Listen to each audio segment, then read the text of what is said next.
구독자 여러분 안녕하십니까? 제가 한 1년 전에 불제자는 참나를 말하지 말라 라는 제목으로 한 8개 정도 영상을 올렸습니다.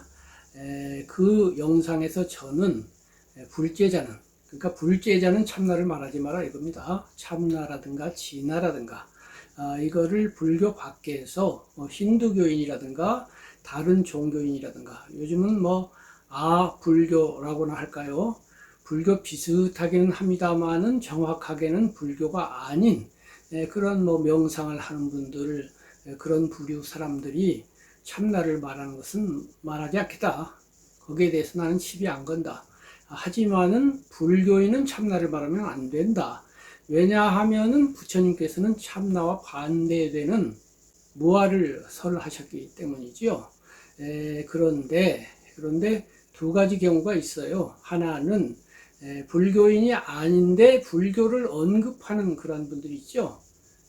불교권에서 불교인이 아닌데 무슨 다른 종교, 영혼, 진화, 올라, 이런 여러 가지 개념들을 이야기하면서 불교도 똑같이 참나를 말합니다. 부처님은 무아라고 했지만 그 진짜 의미는 참나입니다. 이렇게 불교를, 밖에 사람인데 불교를 언급하는 그런 분들도 있어요. 그런 분들에게는 반박을 해야겠죠. 그리고 불교권 안에 있는데 참나를 또 주장하는 분들이 있어요. 심지어는 우리나라 조계종 종정을 지내신 분까지 참나를 주장하니 이거 정말 큰 일입니다. 그런데 제가 이제 참나 무아 토론을 영상에 올리니까 이렇게 댓글들이 올라와요. 그 댓글들 중에는 저의 의견에 찬성하는 분도 있지만은 반대하는 분들도 꽤 많아요. 제가 금방 말씀드린 불교인인데 참나와 무아는 같은 것이다. 부처님이 무아라는 단어를 썼지만은 그것은 예를 들면 달을 가리키는 손가락 같은 것이어서 무아라는 말은 했지만 실제로는 그것이 참나를 가리키는 거다. 이렇게 말씀을 하세요. 그래서 오늘은 댓글 몇 개, 그런 의견들을 몇 개 이렇게 추려놓고 그런 다음에 말씀을 드리도록 하겠어요. 지난주 토요일 날 가까이 사는 청담 종합고등학교 교장 선생님, 전 교장 선생님이신데 은퇴를 하셨죠. 가까이 사는 같은 불교인인데 서울 코엑스에서 불교 박람회를 하니 같이 갑시다. 그래서 갔어요. 가서 이렇게 쭉 둘러보다가 저는 책에 관심이 많으니까 서점에 들렀어요. 그 전시회에 나온 불광 출판사라고 하는 출판사죠. 서울에 있는 불광사에 속한 출판사죠. 저도 거기서 책을 낸 적이 있습니다만은 그 불광사에서 이렇게 책들을 전시해 놨더라고요. 그래서 책을 4권을 사가지고 왔는데 그 중에 한 권이 달라이 라마의 불교 강의라는 책이에요. 달라이 라마 14세, 정확하게는 14세죠. 달라이 라마가 쭉 이어져 왔으니까. 그렇지만 그냥 달라이 라마라는 말이 14세 텐진 gyatso라고 하는 성명을 가졌던 그런 분을 지칭하는 말로 됐죠. 아시다시피 대승 불교는 공을 주장하는 중관 사상, 용수보살이 중심 사상가죠. 중관 사상하고 그다음에 유식학이라고 있잖아요. 인간 의식을 8단계로 이렇게 분석하는 유식학, 유가학파라고 그러죠. 이쪽은 중관학파, 이쪽은 유가학파라고 하는데 이 두 학파가 두 줄기를 이루고 있어요. 그런데 이 달라이 라마의 이번 책에서는 유식학에 대해서는 거의 논급을 하지 않습니다. 어쩌다 약간 하면서 전부가 다 중관학에 중심을 두고 있어요. 이 중관학이 중도가 공인데요. 공을 가지고 모든 것을 설명하는 그런 학파거든요. 그런데 그 공의 근원처가 무아입니다. 이 책은 남방 빨리 경전, 남방불교, 태국, 미얀마, 스리랑카를 중심으로 하는 남방불교는 빨리 경전, 이 책에서는 빨리 전승 이렇게 되어 있어요. 빨리어로 전승되어 온 그런 경전을 신봉하죠.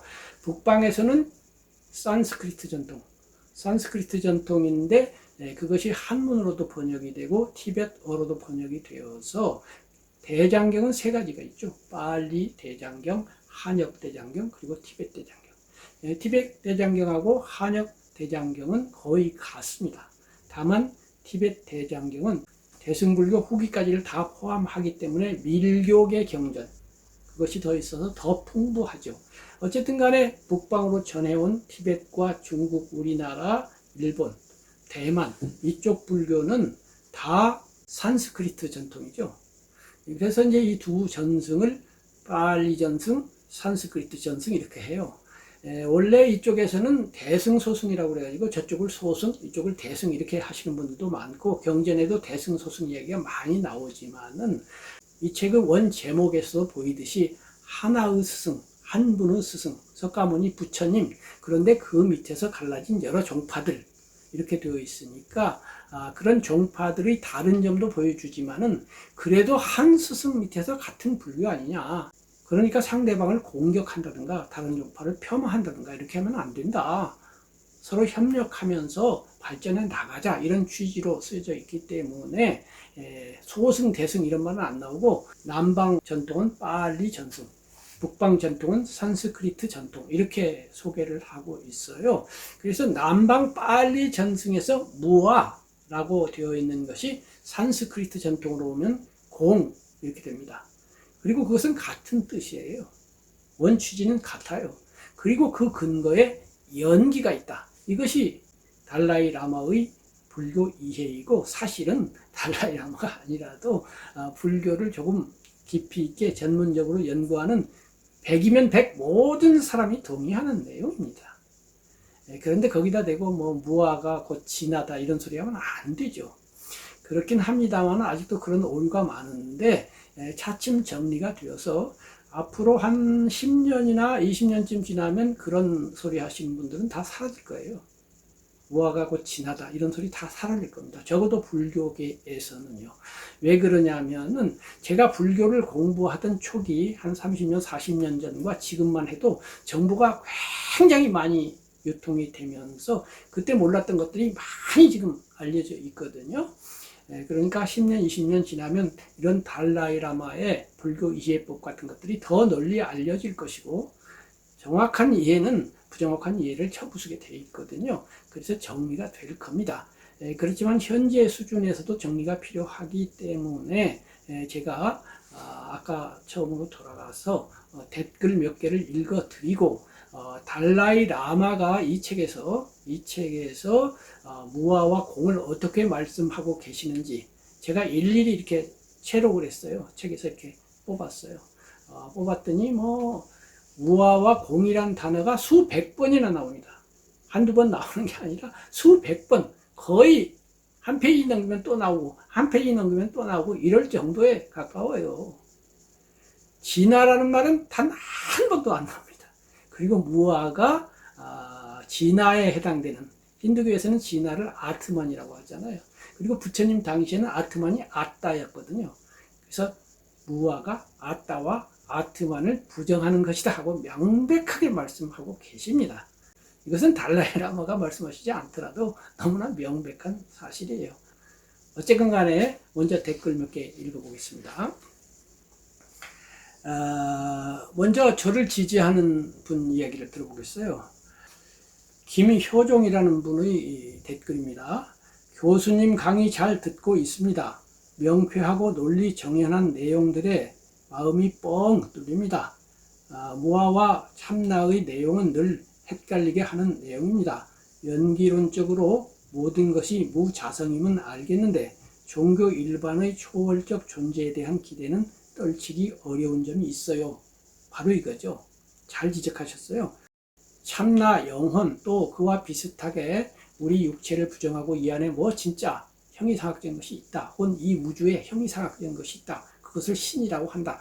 이런 개념들은 생각이 상식에서부터 한 걸음 더 깊어지면 을에 떠오르는 생각이에요. 그렇기 때문에 대중성이 있어요. 상식에서 가깝기 때문에. 그런데 불교는 거기에서 다시 더 나가서 과연 그것이 있느냐 하고 시작을 하거든요. 그래서 어렵습니다. 대중성이 좀 없어요. 그래서 부처님께서도 달라이 라마도 책에서 언급하고 계시듯이 깨달으시고 나서 내가 깨달은 법은 너무나 심신미묘해서 과연 사람들이 알아들을까? 이것을 전파해도 될까? 이렇게 망설였다고 되어 있잖아요. 바로 거기서 그렇습니다. 바로 이 점을 지적하시는 거예요. 그러니까 종교 일반의 초월적 존재에 대한 기대, 그런 기대감이 상식에서 한 걸음 더 나가면 있는 거예요. 그래서 그렇게 말씀하시고 모든 것을 실체화하는 것이 무아론에 배치되는데 정멸의 상태는 어떻게 설명해야 되는지 어려워요. 잘 듣겠습니다. 이렇게 됐어요. 그러니까 정멸, 이 정멸이 이제 아마 열반을 말씀하시는 것 같아요. 나중에 달라이 라마 강의에서 언급하겠습니다만은 그 열반이라고 하는 상태와 참나라고 하는 상태가 상당히 비슷합니다. 그런데 부처님께서는 그것을 열반이라는 단어를 썼지 참나라는 단어를 안 썼어요. 나중에 대승불교의 대반열반경에서 부처님께서는 이른바 상낙아정을 설하시죠. 열반사덕이라고 해서 열반은 무상하지 않고 항상 하다. 낙, 열반은 괴로울고 고가 아니라 낙이다, 즐겁다. 그 다음에 열반은 나라고 할 만한 것이 있다. 그 다음에 열반은 탁하지 않고 막다. 이렇게 해서 상낙아정을 설하셨는데 이 상낙아정이 참나하고 아주 비슷하잖아요. 그런데 역시 달라이 라마도 지적하고 또 경전에도 그렇게 나와 있어요. 이것은 방편설이다. 무아를 설하니까 사람들이 너무 허무감에 빠져가지고 방편적으로 이렇게 설을 하는 것이다. 이렇게 나와 있어요. 그래서 이 점을 잘 분별해야 합니다. 첫째, 부처님께서는 참나를 말하시지 않고 무아를 말하셨다. 이 현상계, 이 유의세계라고 해요. 이 유의세계, 이 현상계에는 참나가 없어요. 자성이 없습니다. 자성은 그것을 그것이기에 하는 그 어떤 성품이에요. 책상을 책상이게 하고 텔레비전을 텔레비전이게 하고 사람을 사람이게 하고 김정빈이를 김정빈이게 하는, 움직이지 않고 불변하며 배타적이고 독립적인 영원한 그런 게 없다는 거예요. 모든 것들이 결합되어서 되어진 것들이기 때문에 아무리 그것을 해주고 봐도 그것을 그것이게 하는 것이 없어요. 양파를 계속 까면 아무것도 안 나오듯이 그 속에는 아무것도 없는 겁니다. 여러 겹의 식물 껍질이 합쳐져서 양파가 된 것처럼 사람도 여러 가지의 물질적 껍질 요소들이 합해서 몸이 됐잖아요. 그래서 죽으면 분해돼서 다 흩어져 버렸잖아요. 마음도 그렇게 다 흩어져 버리면 몸과 똑같다 이거예요. 그래서 그 마지막 알갱이, 나를 나에게 하는 놈이 없다는 거예요. 이 안에든 밖이든 옆이든 뭐 어디든. 그리고 나를 구성하는 그 요소 중에 어떤 것도 그런 역할을 하지 못한다. 이것이 무자성, 자성, 자기 자신의 성품, 불변하는 그것을 그것이게 하는 성품이 없다. 이것이 무자성이거든요. 평생이라고 하는 분이 쓰신 거예요. 참나를 부정하는 자는 마군이며 부처님의 법제자가 아니라고 했어요. 또 이런 댓글도 다셨네요. 참나를 부정하는 자는 부처님의 제자가 아닙니다. 참나를 몰기 때문에 버리고 있는 시작할 데 없는 논쟁을 위한 논쟁일 뿐입니다. 이 대해서는 뒤에 나오게 될 달라이 라마의 말씀으로 대답을 대신하도록 하겠습니다. 그 다음에 부동산 보물창고라고 하는 닉네임을 쓰신 분이 한 줄 딱 했네요. 참나가 무아입니다. 여기에 대해서도 달라이 라마의 본문을 한번 들어보시기를, 이분도 달라이 라마의 본문을 듣고 한번 생각해 보시기를 권해드립니다. 또 어떤 분이 맘마킴이라고 하는 분이 심행무상, 본래 아무것도 없다, 오로지 무, 느낌표가 3개나 됩니다. 프로펠러가 돌아갈 뿐, 참나, 즉 아공, 법공, 무아이니라 하고서 대행 큰 스님 말씀을 했어요. 근데 아시는 분은 아시겠습니다만은 제가 대행 스님을 유명하게 만든 도라고 하는 전기 소설을 쓴 사람 아닙니까? 그리고 그분의 첫 번째 법어집인 무도 제가 편찬을 했죠. 그래서 대행 스님에 대해서는 누구 못지않게 알고 있고, 최근에 그분에 대해서 영상을 2편 올렸고 앞으로 또 올리려고 준비를 하고 있습니다만은, 여기 보니까 대행스님 특유의 어법이 나타나네요. 근데 제가 정리한 그분의 법어집에서는 그분 특유 어법이 저를 통과하는 과정에서 상식적이고 일반적인 어법으로 바뀌어요. 보통 사람도 알아듣는 어법. 근데 대행스님은 이렇게 언어가 건너뛰임이 많아요.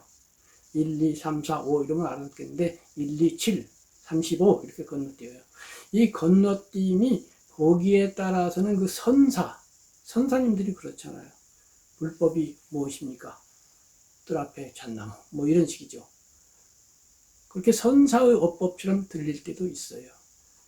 그런데 선사의 어법은 선사의 어법 나름의 어떤 질서 내지는 규칙 내지는 보이지 않는 그런 것이 있는데, 대행스님은 일상 언어를 그렇게 쓰다 보니까 이것은 선사의 어법이 아니라 지리멸률 어법, 문법 구조에 안 맞는 어법, 부족한 어법 이렇게 될 수가 있어요. 예전에 제가 그분에게 있을 때는 선사의 어법 쪽으로 많이 이해를 해가지고 그 어법을 일반화시켜서 제가 이렇게 정리해서 이렇게 책을 썼는데, 지금 와서 보면 지리멸렬 어법인 것 같아요. 여기에 그것이 잘 나타나네요. 이것은 이제 제가 정리한 것이 아니라 대행스님 말씀을 거의 대행스님 말씀 그대로 옮긴 제 뒤에 이제 대행스님 법문을 편찬한 분들이 있거든요. 오늘날 한마음 요전이라고 하는 책에 나타난 것은 제가 정리한 것이 아니고 뒤에 분들이 정리한 것이어서 대행스님 어법이 100%는 아니지만 거의 한 90% 가까이 대행스님 어법이 되어 있고, 그 중에는 제가 정리한 제식의 법문도 일부 포함되어 있더라고요. 자세히 보면 그 두 법문의 차이가 나타납니다. 사실은 대행스님의 법문을 대행스님식으로 정리한 뜻으로픈 반야심경이나 혹은 뭐 뜻으로픈 천수경 혹은 뭐 시부도에 대한 개송 이런 것들, 그리고 한마음 요전에 나온 대행스님 가르침과 김정빈이 정리한 무라고 하는 책에 나오는 대행스님 가르침을 그 관점에서 누군가가 학자님들이 문법적으로 한번 비교를 해봤으면 좋겠어요. 우선 느낌이 상당히 다릅니다. 여기만 보더라도 심행무상 그랬는데 심행무상이 무슨 뜻인지 잘 모르겠어요. 심행무상이라 마음이 움직여서 무상하다? 우선 무슨 뜻인지를 모르겠어요. 명료하지 않아요. 심행무상이 무슨 뜻인가? 본래 아무것도 없다. 본래 아무것도 없다. 이 본래 아무것도 없다라는 말이 얼핏 보면 멋있는 말 같기는 한데 우선 무슨 뜻인지를 알아야 되잖아요. 여러 가지 해석이 가능합니다. 본래는 아무것도 없었는데 지금은 있다는 것인지, 그럼 본래 아무것도 없는데 어떻게 생겼는지 이런 거 설명이 없어요. 본래 아무것도 없는데 왜 있게 되었는지 밑도 끝도 없이 이 말만 뚝 던지고 그 다음에 없으면 어떻게 하라고요? 본래 아무것도 없는데 왜 있게 됐습니까? 그 본래하고 지금하고의 관계는 어떠합니까? 이런 걸 설명을 해줘야 알아듣잖아요. 오로지 무, 오직 무예요. 무는 없을 무자겠죠. 저도 법어집 제목을 무라고 붙였습니다만은 오로지 무. 조주선사를 흉내내는 건가요? 저는 이런 말을 제 아들이 하면 꿀밤을 한 대 주고 싶어요. 아무것도 없는 머리통이 꿀밤 한 대 맞으니 맛이 어떠냐? 이거죠. 한 대 맞아봐야 돼요. 한 대 맞아보고 없는지 있는지 한번 확인 좀 해봐라. 그러고서. 프로펠러가 돌아갈 뿐. 얼핏 보면 멋있는 말 같아요. 계속 회전하니까. 그런데 어쨌든 연결은 안 돼요. 건너뛰임이 너무 많아요. 없는데 지금 프로펠러가 돌아가니까 없는데 돌아가는 건 어떻게 돼서 돌아가는가. 다른 대행스님 법문을 보면 이제 전기 코드 얘기 많이 해요. 전기 코드를 꽂으면 전기가 들어온다 이거예요. 주인공에게 믿고 맡기는 것이 전기 코드를 꽂는 것이래요. 그래서 전기 코드를 꽂으면 프로펠러가 돌아간다는 그런 뜻인지 아마 그런 뜻인 것 같은데, 아무튼 밑도 끝도 없습니다. 그리고 그 다음 구절이 정말 대행스님다운 어법입니다. 참나 즉 아공 법공 무아이니라. 이게 도대체 무슨 소리예요? 참나 이퀄 아공 법공 무아라는 거예요. 그럼 아공 법공 무아부터 생각해 보자고요. 대행스님은 과연 아공이란 말이 무슨 뜻인지 아시나요? 법공은 아시나요? 무아는 아시나요? 이 말 모르고 쓰신 거예요. 아공은 나가 비었다는 건데, 앞에 말씀드린 자성이 비었다는 것이 아공인데, 이것은 제 얘기가 아니에요. 모든 불교책에 다 그렇게 쓰여 있어요. 100권이면 100권, 10,000권이면 10,000권에 그렇게 쓰여 있어요. 제 의견이 아니라고요. 그런데 나가 비었다는데 왜 참나예요? 법공은 또 뭐예요? 법공은 삼라만상을 구성하는 가장 작은 단위를 법이라고 그래요. 물리학으로 말하면 원자 같은 거죠. 심신은 원자, 마음도 그렇게 원자로 나누어 볼 수 있다 이거죠. 그래서 온이라고 그러잖아요. 쌓일 온자를 써서 색온, 수온, 상온, 식온, 행온 이렇게요. 무더기, 그 쌓임이 무더기가 돼가지고 색온, 이 육체를 만들고 뭐 이런 거죠. 그래서 그 작은 단위, 가장 작은 단위, 마지막 오래 알갱이, 이 원자를 온이라고 해요. 그리고 법이라고 해요. 그때의 법은 제법이라고 합니다. 많은 법, 모든 법, 여러 법 해가지고 여러 제자를 씁니다. 제법 무아입니다. 이 제법이 무아예요. 혹은 비아예요. 아닐 비자. 내가 아니거나 내가 비었어요. 아까 말한 자성이 비었어요. 제법무아는 초기 불교의 교설이고, 남방 빨리 전승에서는 이 제법무아를 그 원소 자체는 인정을 해요. 그러니까 가장 작은 단위의 알갱이, 원자, 그것은 인정을 해요. 그런데 그 원자들 중 그 어느 것도 나는 아니다. 주장선수가 아니라는 거예요. 일조 개로 되어 있는 몸과 마음을 구성하는 그 원자들 중 주장선수가 없다. 임시주장은 있어요. 그렇지만 항시주장은 없습니다. 예를 들면 5천만 명으로 되어 있는 우리나라의 임시주장이 누굽니까? 대통령이죠. 항상 대통령 아니잖아요. 5년 만에 그만두잖아요. 양자역학을 연구한 분들이 이번에 노벨 물리학상을 받은 얘기를 했는데, 양자역학에서는 뭐라고 합니까? 양자 단위에 가면은 원자는 원자핵과 중성자, 양성자, 전자 이렇게 구성되어 있는데, 요것들이 계속 파고들면은 이때 아들자자인데요.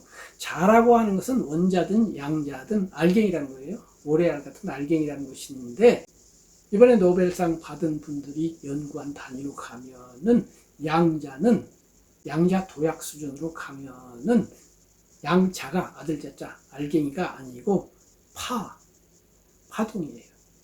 그래서 파동과 알갱이 이 이중성을 가지고 있어요. 빛도 그렇잖아요. 빛도 광자, 빛을 알갱이로 볼 수도 있고 파동으로 볼 수도 있는데, 알갱이하고 파동은 전혀 다른 거예요. 파는 이렇게 퍼져 있죠. 물처럼.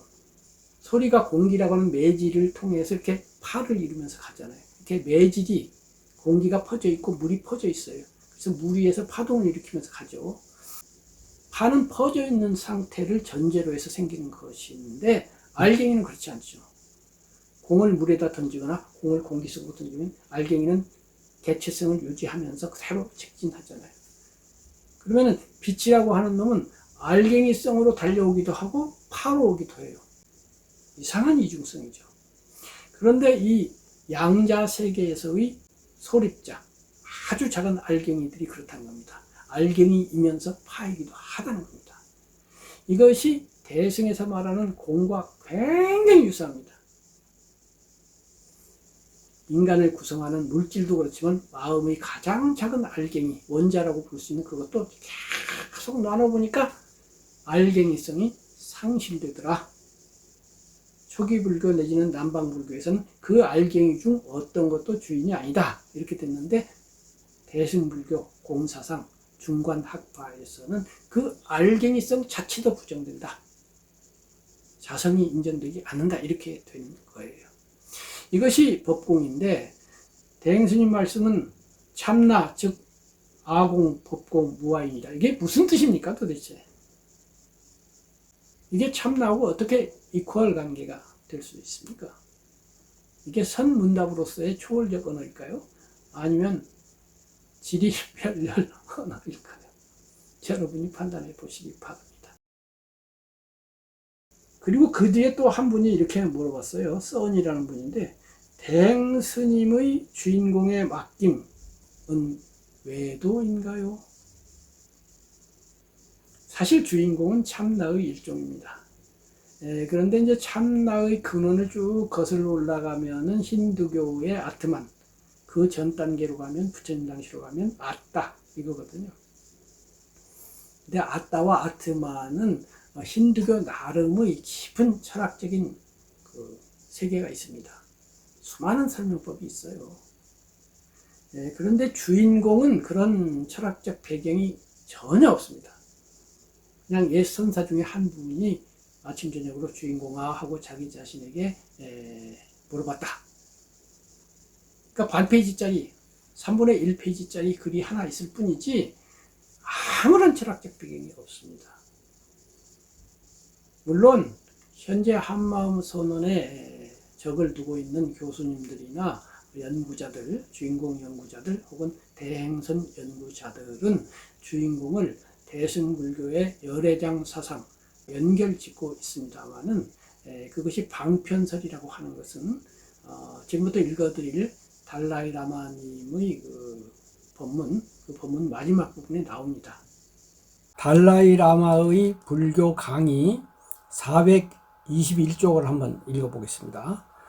중국과 티베트에서 인기 있는 열애장류 경전들 속에서 부처님께서는 모든 중생이 영원하고 안정되며 항구적인 열애장을 갖고 있으며 그것은 30 이상이 완비된 완전히 발달된 불신이라고 설하신다.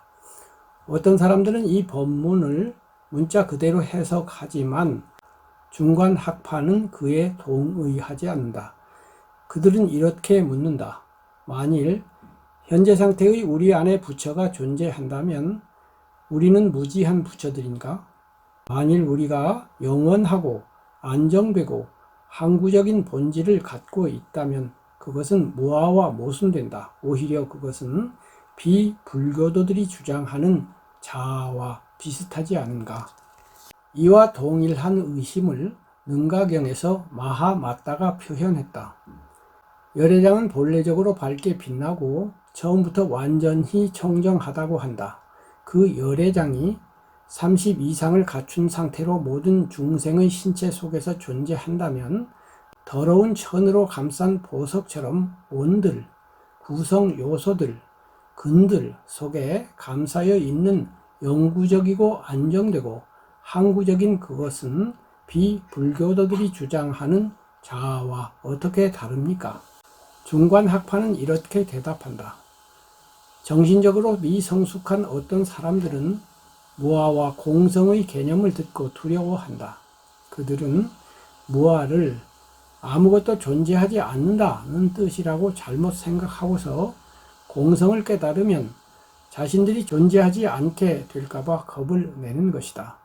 부처님께서는 그들의 공포를 진정시켜 그들이 공성을 완전하고 올바르게 알도록 점진적인 교화를 하시는 과정에서 열애장 또는 불성을 설하신 것이다. 즉 부처님께서는 그들의 수준, 그들의 관념에 알맞추어 이 교리를 설하셨다. 열애장, 불성과 영속적인 자아를 믿는 비불교도들의 주장은 어떻게 다른가?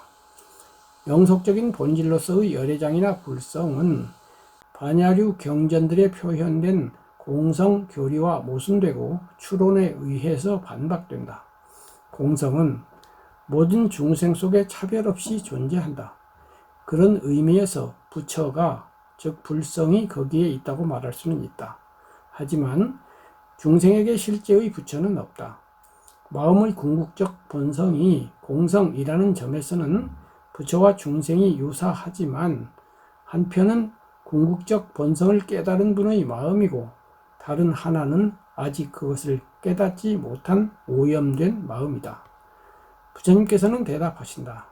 마하맞다여, 열애장에 대한 나의 가르침은 비불교도들이 자아라고 주장하는 것과 비슷하지 않다.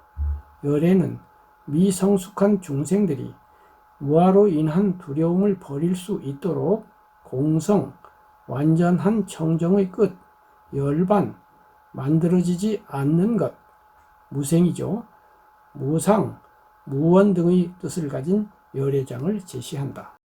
여기서 우리는 부처님이 중생을 도로 인도하기 위해서 장소와 시간에 따라 각기 다른 수준과 기질을 가진 청중을 위해 그들에게 필요한 수준과 성향에 맞추어 얼핏 달라 보이는 가르침을 능숙하게 베푸시는 것을 본다.